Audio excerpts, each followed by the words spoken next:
After 3 years of having to produce the Portal to Ascension conference online, we have been waiting for this moment. The Portal to Ascension conference is returning live and in person. Join us at the Marina Village in San Diego, California, April 21st to 23rd, 2023. As massive shifts are happening on the planet and hidden truths are being uncovered, we are piecing together the fragmented parts of our existence and timeline.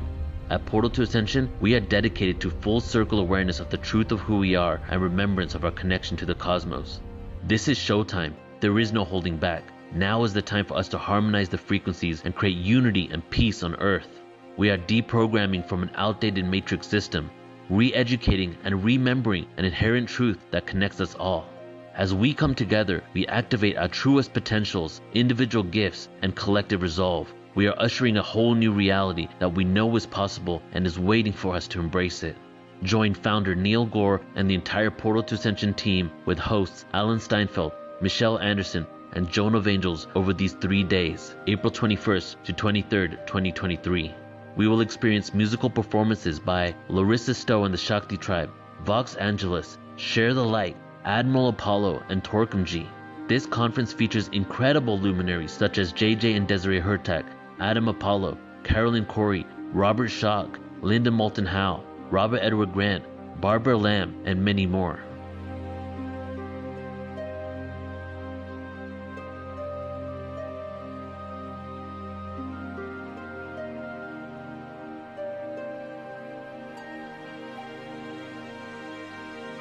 Register now at ascensionconference.com. It is time for humanity to awaken.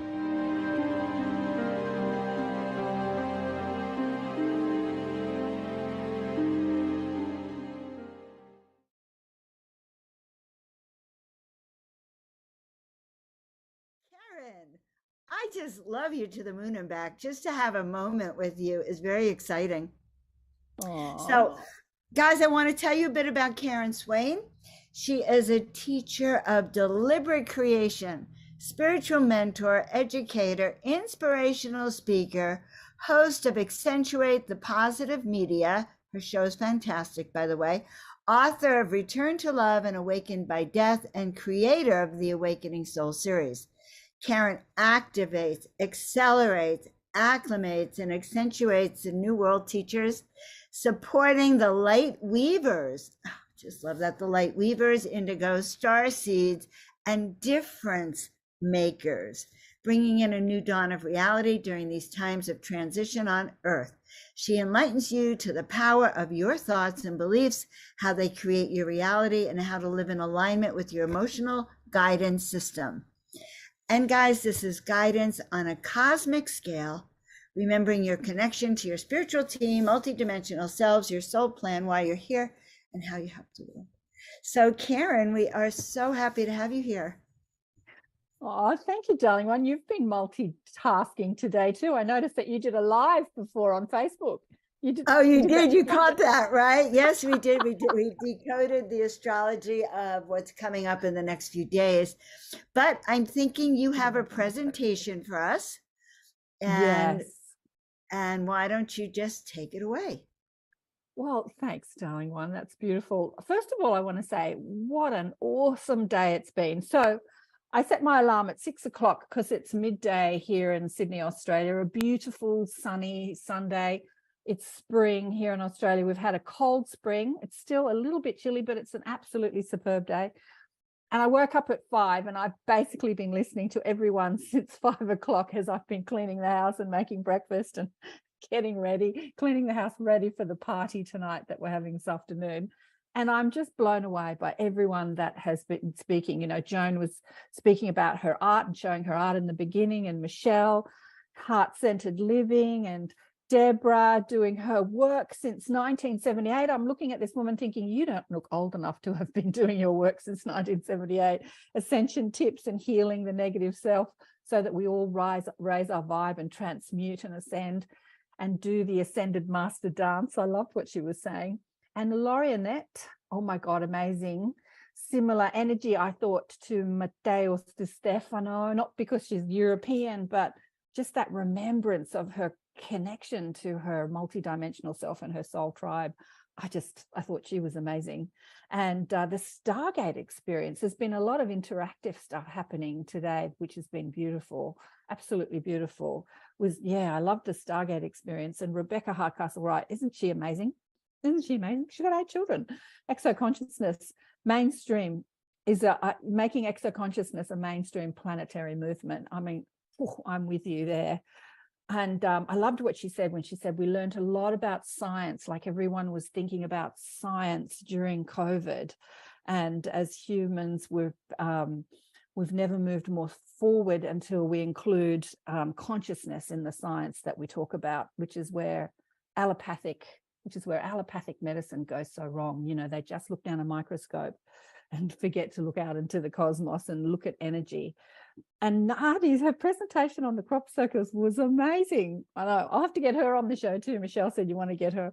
And Flo, what a beautiful conversation with Flo, and talking about breathe in your galactic codes, freedom to be yourself, the doorway to the new earth beings is with you. The beauty to be yourself is being you in full. I just love that. And then, as Michelle said, the frequency, how did he call it? Exercise, frequencies. I don't even know how to spell that. We play the game, but we don't become the game. And this is what I want to talk about. I want to talk about the Starseeds awakening in this presentation and what I'm seeing. And of course, Mary talking about the starseed children waking up. But, you know, there are so many starseeds, just like I said to Mary, that are like in their 50s, 60s. When Mary talks about the children, I think back, you know, I'm in my 60s now, and I think back to when I was a kid, and I was one of those kids. Like, that's why I say I wish there was a Mary Rodwell in every school. I was a totally creative, dyslexic being who was completely psychic, and I could feel everybody. I, you know, like know everything about people when I looked into their eyes. I could see music synesthesia, like I can see music with color. I was one of those kids, and just didn't have any guidance on that at all. No guidance on that at all. And wouldn't it be great if there was someone around for kids that was suffering? Because I was just one of those empathic, psychic, suffering kids, like feeling everybody's energy and not knowing how to cope with it. And I came from a completely dysfunctional family where mum and dad were trying to kill each other, and feeling all those frequencies and trying to protect my energy body from the harshness of their stressful thoughts. And, you know, this is a pretty harsh world, and there are so many starseeds or sensitives or light workers or whatever you want to call them, star children, that come into this world and have been coming in for hundreds of years. There's just a lot more of them now, and they're coming from so many diverse places in the universe, and they're just having this incredible remembrance, as Mary was talking about, of where they've been before and what they were doing and how they're going to integrate that into this world. But the thing about this world is that it has a bandwidth of frequency available to experience unlike any other world. So it has this huge bandwidth of frequency where you can experience the denser frequencies of what we call depression, where you want to kill yourself, to absolute connection to your source energy and bliss. And so many of the beings that are here to uplift this world and expand the consciousness of this world have been playing in other dimensions and other places in different planets where the bandwidth of frequency is not so vast. So they don't have that expertise in knowing how to navigate emotions, even though they have this expanded energy body where they feel emotion so sensitively. They've not experienced the density of emotion that's available here. And I think that that's where a lot of problems happen. I hear so often through clients and see people online who empath groups and starseed groups who are complaining about their sensitivity and how they are victimized by how sensitive they are and how they can feel everybody's thoughts. And, you know, they had this synesthesia, like they navigate the world psychically completely different to the way many mainstream people do, just through our 5 senses. And then people who have Kundalini experiences or awakenings, and now their psychic abilities come online. And how do I navigate that? How do I navigate my psychic abilities or my sensitivity inside a world that offers such a diverse range of frequencies that I can tune into. And this is what I call deliberate creation. So as Joan so beautifully said, I'm a teacher of deliberate creation. So what is it to be a deliberate creator? So really, a lot of people, when they think of the law of attraction and creating deliberately, think about creating the stuff of this world. Like, I want the lover, I want the car, I want the house, I want the career, I want to get on Portal to Ascension, talk on one of those conferences. We've got all these things about what we want. Like, how can I create that? But deliberate creation is not about it creating. Well, when I say it's not about, well, it is about creating all that. But first, we have to understand how we create that. And we create that through evoking frequencies, to alignment of energy. And as I see the sensitives and the star children come into this world and try and navigate that, this is where I think this Mary's work, and everyone who's been online today, everyone that's been online today and is online every other day in every conference that Neil's putting on, Neil and Joan and Alan and everyone, Sheila and Michelle, of course, and everyone that's teaching this work, so important to help us overcome our stressful thoughts or our stressful beliefs. Because what I see is that these amazing light beings come to this world as the cleaners. In fact, they come into families that hold a lot of density. They hold a lot of, it says in the Bible, the chain of pain, and the sins of the father are visited on the son. And I saw that in my family. I saw my father, who was very angry and violent when we were young, and how we hated that. We're all really sensitive beings, or my two brothers and I. And then my brother turned into my father, like the sins of the fathers are visited. Like, we just take on those energies and we become those energies instead of stopping the chain of pain here, so that we can move forward as an experience on planet Earth, where we move into these higher frequencies and we create a new experience on planet Earth. We're not navigating our stressful beliefs all the time and living inside fear. So how do we do that? When I speak to the Arcturian Council and even the Zeta Council, okay, how do we do that? They said, answer that question first. I was going to go off. The way we do that is, first we have to understand our connection to our what is called higher self, or our divinity. What I see is that once you've established a really strong connection to your higher self, then that higher self, that aspect of you can connect to the rest of the cosmos. It's like the portal you go through to connect to the cosmos. And that higher self is God in action, is divinity, is pure positive energy. Like, the energy of your source or God is that pure positive energy.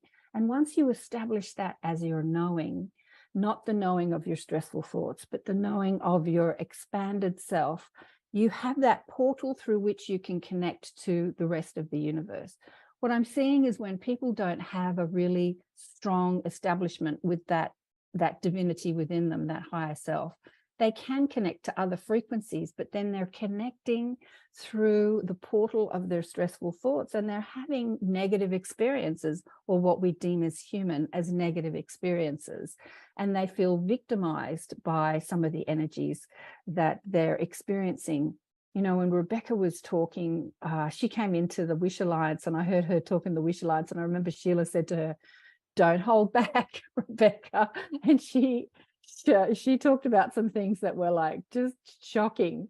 And it's hard to, the Black Ops programs and the control and how the mind control, and yeah, it's hard to sort of comprehend from our linear human perspective. But once you have that establishment of your higher self as you, because many people say, how do I connect to my higher self? How do I channel my higher self? How do I receive messages from my higher self?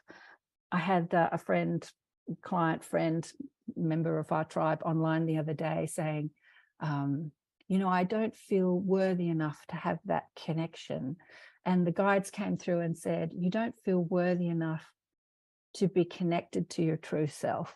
Isn't that interesting? Because that higher self perspective is who you are. The ego personality, mind body personality complex that we're donning in this reality is the actor, is the role that you're playing on the stage of life, if you like. But the higher self perspective is who you are. And so to not feel worthy enough to connect to that higher self perspective is kind of so strange, because it is the truth of who you are. So when you do remember that higher self perspective as who you are, and not the ego personality complex as who you are, or your stressful thoughts or negative beliefs as who you are, now you have access, like I call it, backstage pass, access all areas. Now you have access to talk to all manner of beings in the cosmos, and to receive this information that they have for us. And so we can move to a new experience on planet Earth. I'm thinking, normally I'm used to speaking in front of people where I ask them to ask questions. So I have to keep talking, because is there any questions in the chat? No. Audio. You are doing great. I'm doing great. Okay, great. so what they want to say about the Arcturian Collective, and the Grey Collective have actually told me this about telepathy. So as humans, we don't understand the way that our mind works with streams of consciousness. And when you're using your telepathic abilities, they have shown me, and the Greys have shown me this, which has been really interesting. They have shown me how they have such mental agility that they can project streams of thought. Like, say you're talking to a group of people, if you're telepathically communicating with this group of people, you can have many conversations simultaneously, telepathically, by projecting different streams of thoughts to different people and connecting, aligning energy and connecting to different people talking all at once. Oh, that's Joan. Yeah, connecting all at once. And it seems mind-boggling to enough. Mary was saying how the children don't talk because they're already communicating telepathically with people. They're already feeling what people are thinking, so they don't feel the need to talk. And they have this mental agility. I had a client once, I think he's 15 now, 16 now. He came to me when he was 9. His mother brought him to me. Since the age of 2, she had been dragging him around to therapists, trying to make him talk, because he didn't talk. And when he came, he's such a beautiful being. Honestly, I felt so honored to meet this amazing 9-year-old, much like, the people that Mary meets, because I don't speak to too many children. But she was a friend of mine, and she said, maybe Karen can, give you some clues, because she was going to mainstream therapists trying to make this kid talk, and at 9 he wasn't talking. And so she comes to me and I'm like, sorry, this kid didn't come here to speak in, linear conversation the way we speak, because he came here to teach us about our telepathic abilities, because he's talking very well, he's communicating telepathically. And I reminded this mother that before she demanded that he talk at around the age of 2, when you think a child should talk, she was already communicating telepathically, as we all do with children when we're parents, like babies especially, that don't have language. You'll see a mother say, oh, he's hungry, or she's hungry, or I've got to change his nappy, or they're tired. And you think to yourself, that's normal. A mother knows. But how does a mother know that? How does a mother know that? Because she's tapped in telepathically to the needs and the wants of the child. Sometimes you don't know that, and the kid's screaming and you're going like, what's wrong with you? Trying to work it out from a linear mind perspective. But telepathy training is such an amazing way of getting used to the agility and the magnificence of consciousness streaming through the human mind. They've said that we only use 10% of our mind or our brain. And in fact, we use 100% of the brain, but we only use 10% of the capacity of what's available through this brain.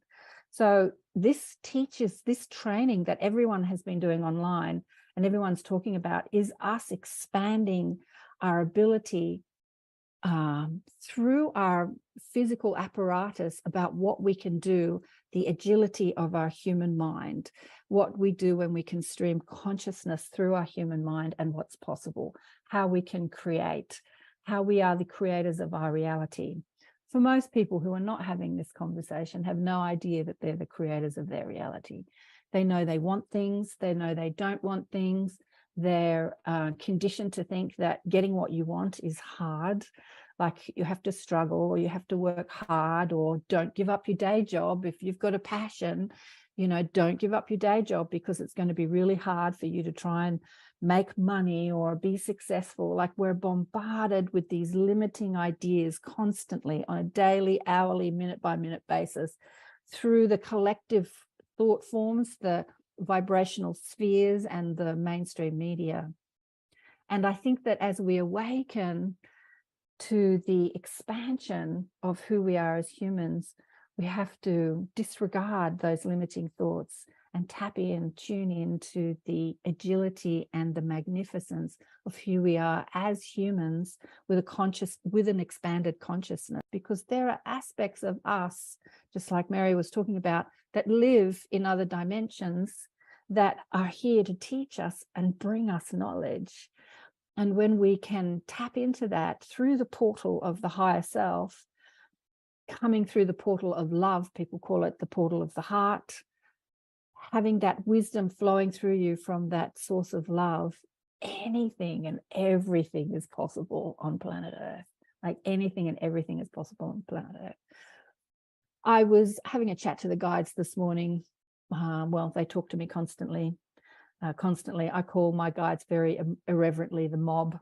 I called them the mob when I was young because, just like I said, I was one of those kids that had clear guidance all the time, but I had no idea what I was doing. I just thought I was talking to myself, or I thought that if I received messages, it was just like common sense. I used to call it common sense until I did a 5-year full-time naturopathy course looking for some answers. Didn't find the answers I was looking for specifically in that. I did think that what we were taught, especially about the human body and how the human body works, should be in every school. Like, why didn't I learn this stuff in school? And I did learn about diet, of course, and massage and all the stuff that you learn as a naturopath.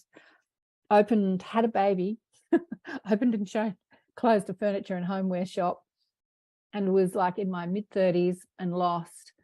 And I thought, what am I going to do with my life? And I thought, well, massage is a good way to make money. I'll go back into massaging.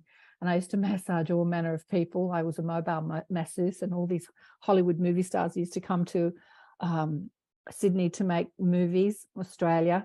And I had worked in the movie industry in various realms, and I had a lot of friends in the movie industry, and I used to massage all these Hollywood movie stars, which was really incredible. But I noticed that as I would touch people, or even before I got there, I was tuning into their energy, and I was just receiving all this information because I was putting myself out there with the intention to help or heal. Then the amount of information I was receiving about people became exponentially huge, and I had to learn to navigate that. So that's when I started doing energy healing workshops to understand what was happening. Again, after doing that for about, I can't remember, 10 years or so, I thought that everything I learned should be taught in our schools about how to connect to people's guides and how to speak to your own guides and remote view the body, look inside the body like an X-ray, talk to people's souls. All of this should be taught in schools, I think to myself. And I often have this dream of getting children together, not so much to teach them, but to listen to them and have them teach us, have the school where the kids are teaching the adults. Anyway, where am I going with this? So I started to look into my multidimensional aspects, and that's when I started to remember who I am as this multidimensional being. And I had to learn how to, it was around that time where being in the 3D environment, like much of the sensitives here, became really hard for me. I'd go into the supermarket and I would hear everybody's thoughts, but not just the people in the supermarket. I would hear all the thoughts of the people that were the marketing people of all the packages, the artists, what colors they used, what, the logos and all like the amount of information that became available to me was completely overwhelming, and I didn't know how to navigate that. I just drop my basket and go home and rock in the corner and think, I'm never going outside again. I'm never going outside again. So what I learned was, that's right, that's what I wanted to say about the crop circle. Remember the crop circle.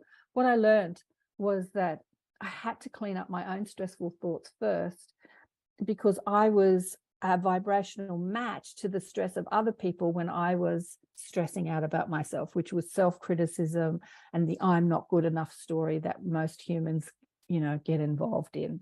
And when I raised my vibration to a level of feeling good about myself, I could go out into this 3D world and feel comfortable, because I could still feel other people's thoughts and their stressful thoughts and know who they were, but it wasn't affecting me directly. What I see is that a lot of people feel energy and they make it personal. They say, I'm feeling down, or I'm feeling angry, or I'm feeling fearful. And they might be tapping into frequency all around them. Somebody could have died in a place, or, they've tapped into energy that's left there and they're making it personal. So having an ability to discern energy, this energy that I'm feeling, is it coming from my stressful thoughts or beliefs, or am I feeling something outside myself, is something that's really important that we all need to understand when we expand our fields and expand into the connection of our multidimensional nature. But what I wanted to say was that Nadi was showing the crop circles, and this morning the guides were talking to me about aspects of the self, and somebody else talked about the soul. I think it was the Stargate experience, Prageet and Julianne. I think it was Prageet that said that the soul breaks into 12 aspects, and these aspects are living, some on Earth, some on other planets. And I asked the guides, is that right? And they said, well, it's kind of like having children. You could have 12 children, or you could have a few, or it just depends your intention and what you want to do, and the intention of the soul, how many aspects you'll break into. But they gave me this image of how it works, and they've given it to me so many times. And I've said to them, what am I supposed to do with this image? Do you want me to draw this? Because as we look at the crop circles, we look at them on a 2D experience, right? And then Nadi showed, in the Thrive One, how they animated the crop circles and made them 3D, and they brought them to life. Because not only are they 3D, but they're constantly, the energy that's involved in them is constantly in flow and moving. And that just, I remember I saw that, I think it was in 2012, and it just blew my mind. But she asked us to tune into one of the crop circles, and I was looking at one of the crop circles, and I asked myself, I wonder why I'm so attracted to that. And it was because the image of the crop circle was similar to the image that they gave me about how your aspects and your soul works. So we have more than one higher self, which it sort of breaks out into different aspects of soul, which breaks out into different physical or non-physical lives, depending on what the soul is wanting to experience in different dimensions and in different planets. Like, it's so intricate and beautiful, and every single aspect of us is all connected. I wonder if I can bring up that specific crop circle. Can I do that, Joan and Neil? Can I bring up this image? Yeah, definitely go for it. Share. Go ahead and click share screen. Let me have a look. Oh, sorry. Am I showing my screen? Okay, let me find this Yes, image. you are. Okay, this is the image that they were showing me. So if you could imagine we're looking at a 2D thing, but what they were showing me was that those circles is actually energy. It's a ball of energy that's spinning. And see how it's sort of like connecting to all these little balls of energy, and they're all moving and spinning. If you imagine that all those little dots, big dots and little dots, are aspects of the soul, like some are the higher self aspects, some are the soul aspects, some are the life aspects, and see how everything's connected. And as you go around the circle, you've got different lifetimes in different dimensions and different time frames, but it's all connected.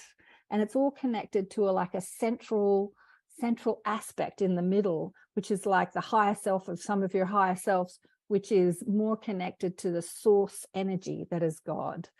And as I looked at this crop circle, I'm like, oh my God, this is what they've been trying to show me. But in the image that they gave me, it's all in color, and it's all moving, and it's all energy. So we're looking at a 3D representation of energy, which I just thought was so beautiful. But this is who we are. Like this crop circle's like saying, this is who you are. But as I was looking at that, the guides were saying, this is like the construct of who you are as an energetic being, a multidimensional energetic being, but this is also a blueprint of how energy works throughout the cosmos. And I'm like, wow. So it's that as above, so below, as within, so without type of thing. It's like, it's not just for the physical human or the being or the soul experience. It's like for how energy connects throughout the cosmos. It was interesting. I was having a chat, doing a channeling with I'll stop sharing the screen now, with my team. Group. I've got an online group called the Inner Sanctum. And I was channeling one of I had Deb Shakti booked in to come in as a guest speaker, and she fell over and hurt herself and just before the thing. So I thought, well, I'll do a channeling. So I channeled the mob, or blissful beings, which was the prettier name that I gave them when I kept asking them, who are you? Who are you? Who are you? And they didn't give me any name or any identity, because they laughed at the question that I would ask, who are you? Because I'm asking from a human perspective, as if I'm talking to a being, a singular being, when I'm talking to a collective stream of complex, a collective stream of energy, which has been called in the law of one a social memory complex.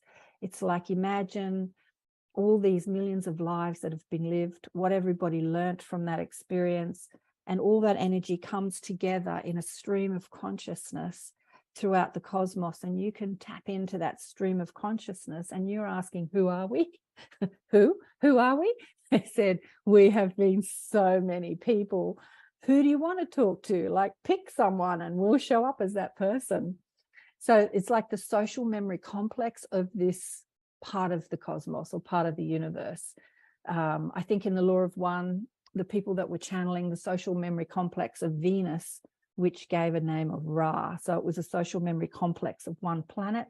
And our planet Earth has a social memory complex.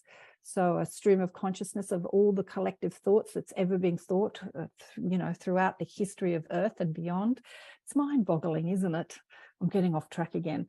But what was I going to say? I've gone off track again as I've gone into the social memory complex. The guides said to me, no, I've gone off track again. Anyway, it'll come back. Has anyone got any questions? Neil, Joan, anyone? Creatures like dogs have much larger range of frequencies than normal humans. Dogs, I believe, start at 60 hertz up to about, and focus on the Delta Mayer band strip. Oh, interesting. From Nissan, New York City. Oh, you're talking about dogs in the chat. Dogs in the chat. So, yeah, Karen, I stepped away for a second, but I heard you call me. Did you get that Ruby core question right there about what language frequencies do dogs, or did you just say that? No, I was just reading the chat. What's the question? I think this. What language frequencies do dogs and such creatures like dog has much larger range of frequencies? Well, the guides have told me about being an animal. There's been much debate about being an animal, either on this planet or any other planet. Is it an evolutionary process? So do we start as animals and evolve into humans? Or can we be a highly evolved, had many lives as a human and be highly evolved and come back in an animal? And with humans, I think that what we do is we always ask these questions. It's like either or. And the guides always say yes to both, because there is no either or. There is just, what is the soul intending? What is the soul intending? What is the soul intending? Are you intending to have an evolutionary process? Do you dip your toe into the third dimensional experience as an animal? Because just like is being said in the chat, an animal life is easier because they don't have the same egoic complex structure as a human, in that they're more connected to source energy. They don't sort of fight back and argue back. They're not as resistant as humans who have free will. Animals have free will too, but it's just an easier life. So a lot of people who want to experience the third dimensionality, either on Earth or in other planets, want to dip their toe in, and what does it feel like to have this bandwidth of frequencies available to me and to experience, and they can come in as trees or rocks or animals, and then evolve to a more difficult lifetime, which would be a human lifetime. Animals can have difficult lifetimes as well, and of course there are different levels of difficulty in the human lifetime. But what I see a lot with people is that they suffer from they play victim from the suffering they experience as humans.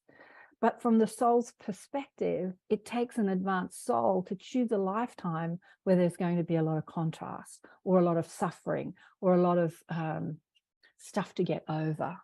And they plan that from their soul's perspective, knowing that they've had certain lifetimes either on Earth or in other places where they think that they can navigate that. I had names. I've spoken to so many people over the years. You'll have to excuse me. I can never remember anybody's name. But I had a wonderful woman on the show who was doing a soul planning session of her Earth life from her Zeta or Grey perspective. So she had answered the call, as many starseeds did, to come to planet Earth to be a part of the shift in yugas, the shift in the human experience and the expansion of consciousness on human Earth that we've been going through and that we're going through now. And she said from her experience as a life form on another planet, sure, that looks easy to me. And she was choosing her life from another physical aspect. So rather from the spirit realm, she was choosing to come to Earth from another physical aspect as an ET. And she was putting on her plate, she said it was like a smorgasbord. Yeah, I'll put death and divorce and depression. I'll put all this stuff on my plate. That'll be easy to navigate. Like, yeah, I can, utilize it. I can get over these things. I'll know how to work with those energies. And then, of course, as she came into her human experience and she bumped up against these experiences that she chose from her ET perspective, she realized just how hard it was to navigate the energies from this experience than just looking on from another experience. So there are many different things that we can choose from our soul's perspective, and people that have been great master souls, who have spent many lifetimes on Earth and have learned how to navigate the bandwidth of frequencies available here and maintain connection to their higher self or source energy, also choose to come into animal form to be a guide or a companion to somebody else that is navigating this human experience. And so this master soul can be inside an animal body, and then a novice soul can be inside an animal body. So there is no evolutionary process and no, linear thinking from that perspective with animals. There can also be direct multi-dimensional beings such as spirits and ETs. That's why I said there is chaos when I notice I always look at the other way, completely bored with low vibes. Has anyone got any? So what I'd like to do, must be my inner toll, what I'd like to do from a practical point of view is, how much time have we got, Joan? We have about another 10 or 12 minutes. What I'd like to do from a practical point of view is to clear up some frequencies and see if you can find, for everyone listening and watching this, including the panelists, I know that Michelle's partying on there, but if there has been some upset, because as Joan said in the bio, I'm someone that teaches deliberate creation and teaches you about your emotional guidance system. The way we navigate the mind and the bandwidth of frequencies is through our emotions. So emotion is an energy. It's us interpreting energy through our feeling sense. Just like our sight, we interpret energy through the cones and rods in our eyes. Energy hits those and we interpret it. We call it sight. Same with sound. Energy comes into our physical apparatus and we interpret those sound waves, those energy waves, as sound. Touch is the same. We have these receptor sites in our skin, all over our skin, which interprets energy, and we call it touch. And smell and taste is the same. So feelings or emotions is us interpreting energy. We're interpreting the frequency or the vibrational rate or frequency or vibe of a thought. usually our own thought. As Byron Katie says, no two people ever meet. You only ever meet your thoughts about that person. You can meet their energy, but then you can also respond to that energy through your own thoughts. Like, how do I feel about that? What do I think about that? We only really ever meet how we're judging another. So think about something or someone that's upset you, or there is discord there, and tune into that energy and ask yourself, how does it feel? Oh, thanks, Joan. I put my website there. Thanks for that. And then ask yourself, as you're feeling that energy, maybe some of you don't want to go there, ask yourself, is that how you want to feel? Get connected to your higher self and ask for an enlightened perspective. What am I feeling? Oh, I'm seeing all the angels everywhere. I'm seeing, wow. Oh, I'm seeing a mass of angels everywhere. Helping people do that. Because what emotions do is they actually show us what we're believing to be true. And it's usually what we're believing to be true about us. Even in this enlightened community, I see this happening all the time. There is misunderstanding with people. I'm always putting out fires. It's like, that person did this, or that person said that, and I'm upset, and I'm upset, and I'm upset. And it's not usually what the other person is doing. It's what you're believing about the other person or yourself. So negative emotion or any pain in your body is indication that you're believing a stressful thought, or you're believing a thought. Let's not call it a stressful thought. And then that frequency shows you what level that thought's on. And as deliberate creators, we have the ability to shift that frequency. Just like I said, that the Zetas or the Greys showed me how telepathy, that they can put out all these different streams of thoughts and have many conversations, and all those different conversations can be at different levels of frequency.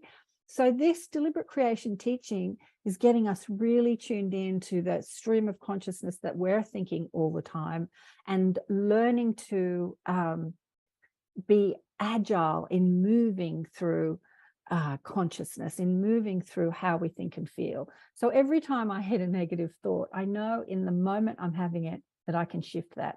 It's not a reality. It's not a reality. It's not really what's happening, because we believe that when we feel bad, that this reality is causing us to feel bad. So therefore, this is what's happening. I know that whatever is happening, it's what I'm believing about what's happening that is causing me to feel the way I do. And because I know that, I know I can shift that no matter what's happening. Doesn't really matter what's happening. We create our reality through how we think and feel. And so when we can shift our vibrational frequency to a higher vibe and find peace around the conflict that we're thinking about, it absolutely melts away any of the conflict around us, and things just miraculously shift to a way that you want it to happen. So when everything's going wrong, if you can find a way to be at peace with that, everything just starts going right, because reality acclimates to the vibration that you're evoking. You are so right, Karen, that it does, we can, just by our thoughts, change the future outcome. We can change that whole morphogenic field if we start to change our thinking. Absolutely. Right. And I know that that's what you do. You teach people how to change their thoughts. Yeah, it's so interesting because, in the collective, in the mainstream collective, we have these sayings like, a leopard can't change his spots, and you'll never change people, and people don't change. And, there is such this limiting collective thought that tells us all the time that when we learn who we are, then we never change. And I say to people, it's like, oh, it's hard to change people. You can't change people. I say to people, if that was true, then I wouldn't have a business, because that's what I do. People come to me with their worries and their stress and, trying to navigate their multidimensionality, their sensitivity, and feeling all these frequencies around. And education, it's all about education. That's why I say I wish there was a Mary Rodwell in every school. I wish this was taught, the education of energy and frequency, and the vibration of thought and the bandwidth of energy and frequency. I wish this was the energy sciences. I wish it was taught in every school and every university. And I believe maybe after I've left the planet, but one day it will be. Don't you think? One Oh, day it will be. absolutely. I agree. It will be taught, just as meditation will be taught, yoga, consciousness Right. will be taught, even just simple things like positive affirmations, reframing Right. your thoughts. I'm convinced that over the next year or so, we're going to have a shift. And I think that things are changing here in that Things are way. changing. I know people that are putting mindfulness and meditation throughout schools. I'm seeing that all the time. It's not quite like telepathy, but it is about how to navigate stressful thoughts. There was a woman I put in my book, and she's been on the show many times, called Scarlett Lewis. So her 5-year-old, probably over 10 years ago now, was killed in the Sandy Hook shootings. And she had this thought at his funeral that the shooter was an ex-student. And if the shooter had been taught in school how to navigate his stressful thoughts, then he wouldn't have grown up into a young adult and felt so disempowered that he wanted to go back to his school and murder people. So he murdered about 25 people, teachers and kids, and her 5-year-old was one of them. But she said something really beautiful to me. I'll never forget. It makes me cry every time. She said that her greatest fear as a mother was the senseless murder of her 5-year-old, her precious child. And when she realized that she had experienced, in fact, her greatest fear, she realized that every other fear that she'd ever had kind of had dissipated, had disappeared. Like she'd hit in her grief, she had hit some state of grace, if you like, that she had no more fear left. And she had this expansive awakening. And she had an in-body life review where she looked back through her life and she got to see the frequency of every thought that she'd ever thought, and realized that 90% of her thoughts were based in fear. Like, not like I'm scared I'm going to die, but like, am I running late? Do I look okay? Am I good enough? Those little thoughts, those little criticisms, and that she had lived inside this fear energy and hadn't even noticed it until she had stopped feeling fear. And she said that she lived inside this state of grace for about 8 months. She had an older son at the time. And in that 8 months, she got so proactive. Like, she started this program where she calls it the enrichment programs, where she puts mindfulness teachings into schools. And now, years later, this program is in thousands and thousands of schools. But about 8 months after that, she hit a tiny little thought of fear, that she had been so busy during this time after the death of her son that she worried that her older son was, she worried that she was neglecting him because she'd been so busy. And that was like that thought of fear, that thought of self-criticism. And she said, bang, as soon as she hit that critical thought, she kind of fell back down into earth, into that default setting of worry and anxiety. And then she had to navigate that again. But she had this state of grace, much like people talk about when they have near-death experiences.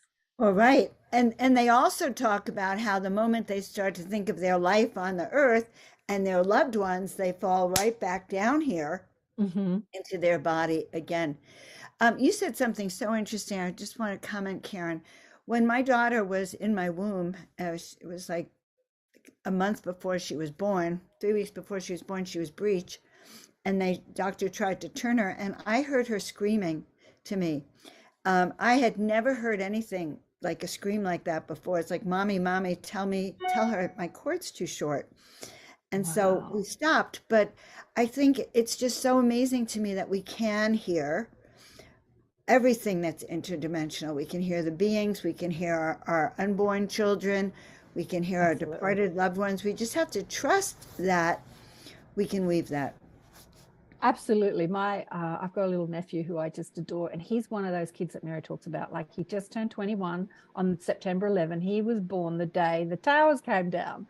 And I remember being in the hospital looking up at the television, watching the towers come down. I said to my brother and sister-in-law, we won't forget his birthday. And I knew that this soul came in. He came in on that day, right? And he is he doesn't do 3D school. He can't read or write. He is the most psychic. He's an artist, expansive being. I went out for lunch with him the other day for my birthday, a few weeks ago, and he was telling me how depressed he is because his parents are not awake. They don't understand who he is. And Right. so he's got crazy Auntie Karen who says that he's from another planet and he's here to save the world. That's what he said to me. You think I'm an alien here to save the world? And I'm like, yep. I love that. I love that because you believe in him. You see it. Oh, he came to me before he was born and said hi. You know, I thought he was a girl because I saw him because he was so pretty. My brother was the same. He was so pretty. He looked like a little blonde cherub with bright blue eyes. I saw him too, but I didn't hear him. And then he came to me and I said, because I told my sister-in-law, you're having a girl. And then he came and I like, oh my God, you're a boy. You're a boy. And he goes, yeah. And I said, but you're so pretty. You look like a girl. But yeah, I had this beautiful conversation with him before he, you know, was born. And it's so great to be able to do that. You can talk to dead people. You can talk to people that haven't come yet, you know, like you can. Right. It's just All right. it's amazing. Anyway, am I yakking on too long? No, you did you're good. good, you're Karen, good. how There's can Michelle at people the party. find you? I know she wants to dance for us and party on. How can people find you, love? KarenSwain.com. If you want to hear the show, I've been showcasing New World teachers for about 25 years, started in my 30s, putting on, I joined the Academy of Light when I was trying to navigate who I am and what I'm here to do. People had said to me, you're going to speak in front of thousands of people, and to a shy person that was terrified to stand up and talk in front of people, I thought that's never going to happen. And I thought, right, well, if I'm going to talk in front of people, I better start. So I started facilitating a meditation group, and we would put on a guest teacher every Monday night. And I found myself doing that for about 5 years. And then I went on to radio and did it. So yeah, showcasing New World teachers for like 25 years, about 13 of those years on radio and podcasting. So that's the show, Accentuate the Positive Media. The name, I went on radio initially, and I'm talking to the mainstream. So I kind of tried to give it a mainstream name, Accentuate the Positive. Everyone could, you know, understand Accentuate the Positive. And when I came off radio and just started podcasting, I was going to change it to a much more cosmic name, but I didn't. I just kept the name because Accentuate the Positive, it's not be positive, it's accentuate the positive, is actually the teaching in a sentence. Yeah, so it's on YouTube, Rumble, BitChute, Odyssey. It's on about 40 audio platforms. It's everywhere. Yeah, beautiful. So if you put in, you'll see it all on Karen Swain. I'll pop in this. I'll pop in. Oh, good. Thanks so much, Karen. You mentioned your YouTube too, right? Karen Swain YouTube, the Karen Swain Show. Yeah, that's the podcast show. It has here. This is the KarenSwain.com is my website, and that's that Karen Swain dash ATP Media. That's a website just dedicated to the show. So I've got you know, hundreds and hundreds of shows on there. I put them in categories. So if you're looking for healers, or if you're looking for teachers or channels, or you know, you're interested in galactic stuff, or you want to talk near-death experiences, I've kind of popped them all in categories on that website. And you're also going to be interviewing a lot of our speakers at the Portal to Ascension Conference. Yeah. So check out a show for everything Karen does, but definitely also she's going to be doing a series with all of them. I don't think all of them, but a good amount of the speakers from our conference. So yeah, so Neil contacts me and says, do you want to, you know, talk to someone? Because I only do the show once a week. There are some people that talk to people every day, but I only do it once a week because I've got because I run courses and I see clients and I put on events. I'm putting on an event tonight. I'm putting on an event in about another month. I put on events here in Australia and Sydney. So I do a lot. So the show is something I do once a week, which takes up a lot of time. But Neil's like, do you want to, you know, speak to someone? So he gave me, what do you give me, about a dozen, half a dozen? So he's basically booked out the first 4 months of next year. And I'm like, well, that's easy. All right. I don't have to. Isn't that great? That was great. And they all look amazing. Yeah. And many of them, except for Geraldine, I think I hadn't actually spoken to before. And as I say, I've been doing this for 13 years. I thought I'd spoken to everyone. But what's so cool is that there are so many more, like just today, all the speakers, Neil and Joan and Michelle, you know, the speakers have been amazing. It just blows my mind at the incredible human beings here on planet Earth. Like it just, because, you know, I've been doing this for a long time. You think you've seen it all, but it's like it hasn't even scratched the surface. We know who and what's out there, and the energies they're bringing through, and the technologies they're bringing through, and the, you know, that young girl, that Italian girl, when I tuned into her energy, I got so excited about her. Like I found her really exciting. She reminds me of the energy of Mateos de Stefano, who's this, you know who he is, right? This awesome soul. Yeah. KAren, So it's so exciting. Thanks, KAren. Amazing. Thanks, guys. And thanks. Somebody else is coming up, right? So the next guest is not going to. Next guest has to reschedule, so we're going to have him on in a day or two. But Michelle, what's going on with you? Are you going to have some? I wanted to say thank you, KAren. That was. I wish I could have listened to the whole thing, but just knowing that you're on makes me so lit up. And it's getting loud in my house, so I'm gonna take you downstairs with me. We're gonna pass the tree of life here. Oh wow! And just invite everyone into our little party. Can you hear? Oh, it sounds wonderful. Thanks to miss the party. Wow, that's a party. That's a party. I can't really hear, but I'm going to bring you downstairs. You see, we have a unicorn up there. Oh my God. With no instinct like that of the heart, which is kind of the theme of this conference. Yeah, heartbeat. This is Aaron Rankin from Awakening Code Radio. Eric. I want to be there too. Yeah. Just beam us in, Michelle. This is Gary Christmas. Beam us in. Wow. Wow, nice band. Okay, so I didn't want to keep you too long. But it's your birthday. But I just felt like we're pulsing so much positivity into the collective. Let me go out here. Maybe it'll get a little quieter out here. But because I think what Portal to Ascension is doing through this conference is really inviting people to come into our hearts, come together in the space of joy and share it with all life in every realm and every dimension. And I feel that that's what's helping to calm the collective. So that's why it was so important for me to bring you all into our little soiree here. And I wish every one of you was filling my house with your physical presence. And maybe someday we'll make that happen. But I just thank you for letting me come back on and for being such great presenters and MCs. I appreciate you all so much. I'm trying to find where it's quieter, but it's hard. Michelle, where do you live? I live in Orange County, California, where they just voted to do another emergency use authorization for the RSV. Yes, they did. I really feel like it's our job to come together and to pulse these positive vibes out, especially here in Orange County, where our election's coming up and there's, I think, some shenanigans happening, but we're going to stay in our joy and stay in the high vibe. And it's, I'm a little bit inland from Laguna Beach where our radio station is. So I hope this noise isn't bothering you too much. I'm really trying to there's people everywhere. Say hi, everyone. Hi, everyone. So I was just trying to kind of walk you through, but anyway, so tomorrow morning we're back on 10 a.m. right? Yep, exactly. Yeah, who's coming up? Who's coming up tomorrow? Us into your house, and it's like we have an after party for this online event. You're having an online after party, and Daryl, the guy who was going to come on, he works second shift. He works in the automotive industry.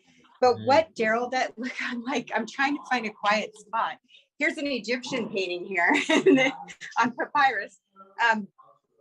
But with Daryl, I met him at Conscious Life Expo, and he throws the after party every year at Conscious Life Expo in a suite. He gets a suite. I don't know that he's done it in the last couple of years, but anyway, he's an amazing man. He's a pastor. I don't even know if he has a website. I know he does a lot of stuff on Clubhouse. he is a walking heart chakra, this man. He is so beautiful. And we really wanted to get him on tonight. And I hope he'll still be able to join us. If not, maybe on one of the other conferences. No, he just texted me back tomorrow at 6:30. Tomorrow 6:30 p.m. Tomorrow at 6:30. I can do that. Okay. All right, everyone. I don't know if they're going to play another song or not, but I don't want to keep you if you want to go. What, Love you Joe? so much. Have fun. That looks like a very different party. Love wish you, we were there. all of you. the party that Maura loves you. Love you, Maura. Love you, Maura. I guess I can come out here. Okay, front yard. All right, you guys. wow. Say that again. You have a nice place. Yeah, beautiful place. Amazing. You know what? place. It's our home. You know, it's a tract home. It's not a custom home or anything like that. We just made it ours with unicorns and dragons and fairies and angels, and more than anything. Oh, they're playing. They're oh, there he goes with that song. And can you see the moon up there? I don't know if you could see the moon. Yeah. So, you know, we didn't want to leave. We didn't want to leave California when a lot of, you know, stuff started happening. So I feel like we're here to hold this vibration, you know, for the rest of the world. And I've been doing these speakeasies at my house every 6 to 8 weeks since the beginning of 2020. So for me, it was really important to invite people in, not ask us to be separate, but to be unified, and to be aware of if somebody feels sick, not to come. And that's, I think, reasonable. So we continue to just spread love and light through our own hearts with this kind of music. All it is two guys playing, you know, and anyone that has an instrument can come. But I encourage people to continue doing that, having little social gatherings where they're just loving on each other and sharing that love out through all the cosmos. So is he really singing Hotel California? It looks like a very different party to the one at my place tonight. It's fun. You know, I used to have do a lot of ceremonies and stuff, but this is what I wanted for my birthday. Yeah, in Australia, in Sydney anyway, the kirtan is really big. You know, there's lots of people. So tonight we're doing kirtan, which is a bit more, you know, subdued than that. Yeah, I am kind of an old rocker. All right, bye, Michelle. Okay. We will see you tomorrow. Bye. Thanks. Tomorrow. Yeah. Thanks, Michelle. You're welcome. I have a friend here in Sydney called Jasper, who is putting on alcohol-free doof dance parties. And of course, over COVID, he was just, you know, wiped out. But he managed to get one together. He hired what is called our big town hall in the city, which is this massive hall, and everyone dressed up as Alice in Wonderland characters. And he had this massive party the other night with everyone. Anyway, you guys must be tired. You look tired. It's in the middle of the night for you guys, right? No. I'm in Sydney, Alan. You're in Sydney. Okay. Yeah. We'll have to visit. Come on down. I was in Bondi Beach. I stayed there for a while, Bondi.